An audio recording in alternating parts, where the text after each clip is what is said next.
Well, today before us we have a text that includes two very interesting subjects. And those two subjects are not only interesting, they're also very dangerous. What do I mean by that? Well, what are the two things? The two things have to do with the observance of something called a Lord's Day, the day of rest and worship, as well as the giving of offerings. Now, why is this a dangerous subject to consider? Well, because on the one hand, if we were to make a test or have a shorthand way of assessing how seriously we were taking our Christian faith, these are two things that I think, rightly understood, we could look to. In other words, if we ask the question, am I living a faithful Christian life?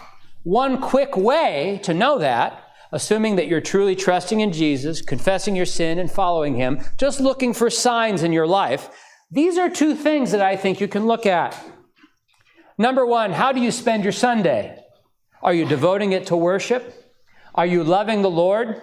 Is that the regular pattern of your life? I think that's a good place to start. It's not the place you end, but it's a good place to start.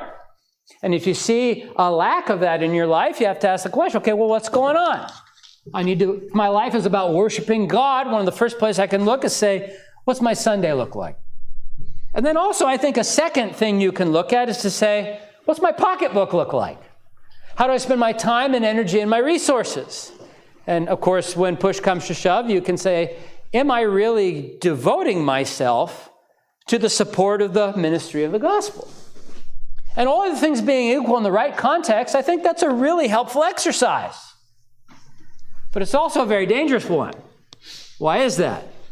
Well, because when we examine the church throughout history, especially at the time of Jesus and the apostles,